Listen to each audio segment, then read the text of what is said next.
Another important thing that you want to understand when actually looking at a listing is the competition on that listing, right? Because if you gauge the sales velocity using a software like Jungle Scout and it tells you it's selling 300 a month, for you to assume that you're going to get all 300 of those sales is a little bit naive and beginnerish, right? Because they're potentially, and I say potentially because it's not always the case if you're like first to market or something like that.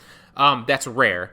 But potentially there's going to be a lot of other people on the listing on a wholesale listing, right? Because wholesale is competitive because these products sell well. One of the benefits, like we've talked about, is that you don't have to actually, sell the brand or market the brand or do anything like that, right? These are already well-selling products that you can leverage if you can source them profitably to resell. So you need to understand competition on a listing so that you can also better gauge how many sales you're going to get, so you can also take that potential number and source that many products so you're not over-sourcing and tying up your cash flow longer than you need to, right? So I'm going to give you two examples. They're both Barbies because typically Mattel and Barbie is you're going to be gated for that initially. You can get ungated for all these top brands on Amazon by sourcing them from e-distribution if you source more than 10 of a specific quantity of that product and brand, okay? So this is a brand that I sell quite often.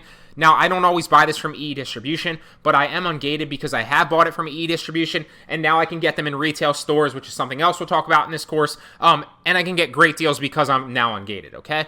So let's look at these two listing examples, and I'll show you the competition and how to gauge it, okay? So this one right here, you see new and used offers. There's 14 sellers on this specific listing right here. The buy box price is $14.92, and the buy box seller is Amazon.com, okay?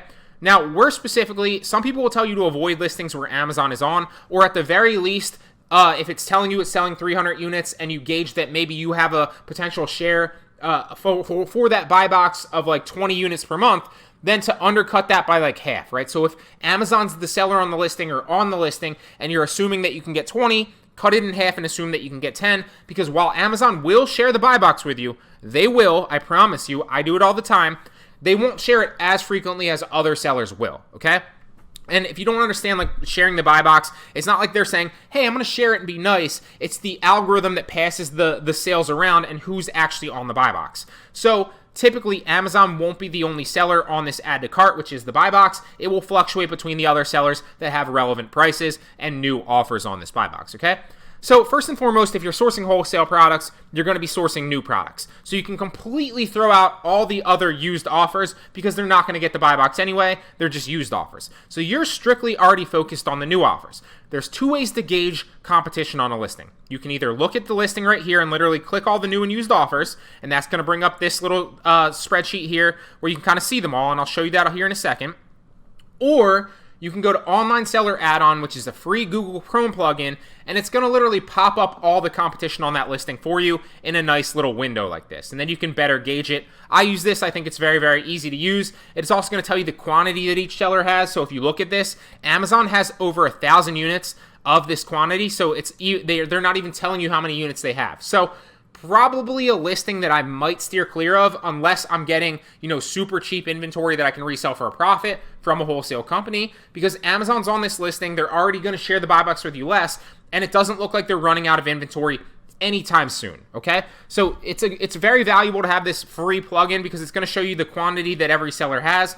And obviously, if Amazon wasn't on this listing, this information would be relevant because you can see how much inventory other sellers have, so you're not just assuming that they have endless, right? If other sellers only have 2 or 3, and then the buy box is selling like 300 units a month, well, then you can stock up potentially because all those people are going to sell out fairly quickly, right?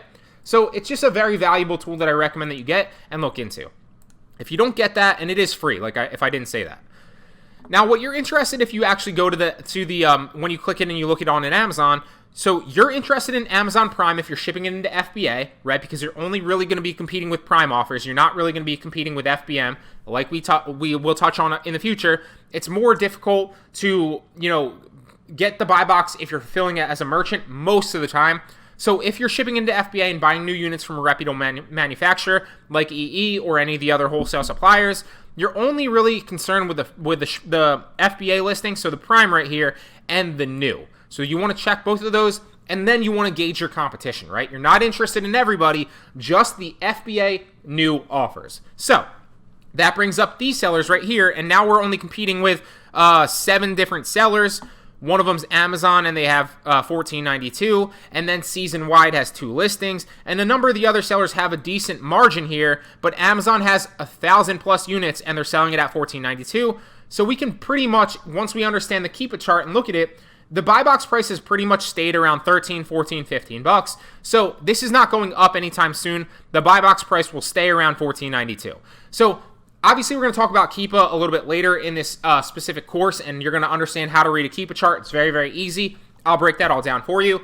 But this is how you can gauge competition. Either literally look at the competition on Amazon, go to Prime, and then New, or use an online seller add-on, Google Chrome extension that's going to break it all down for you and also tell you the quantity that each seller has.